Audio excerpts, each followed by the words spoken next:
أعوذ بالله من الشيطان الرجيم. بسم الله الرحمن الرحيم.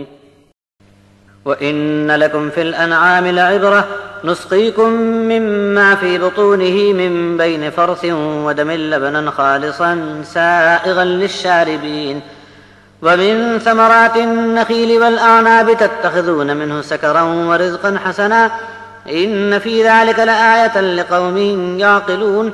وأوحى ربك إلى النحل أن اتخذي من الجبال بيوتا ومن الشجر ومما يعرشون ثم كلي من كل الثمرات فاسلكي سبل ربك ذللا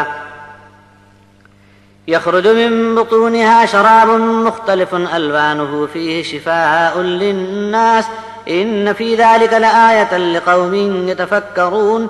والله خلقكم ثم يتوفاكم ومنكم من يرد إلى أرذل العمر لكي لا يعلم بعد علم شيئا إن الله عليم قدير. اور یقیناً تمہارے لیے چوپایوں میں بڑی عبرت کا نشان ہے.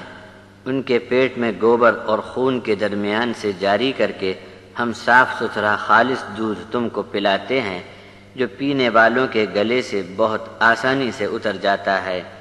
کھجور اور انگور کے پھل سے اللہ نے تم کو بہترین رزق عطا فرمایا، لیکن جب مستی کرنے پر آمادہ ہوتے ہو اس میں سے نشہ آور چیزیں بھی بنا لیتے ہو. عقل رکھنے والوں کے لیے اس میں بھی نشان موجود ہے.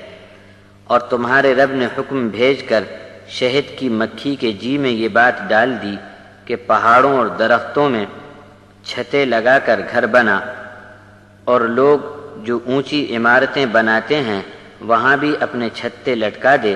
پھر ہر قسم کے پھلوں پھولوں کا رس چوس کر اپنے رب کے راستوں پر چلتی جا.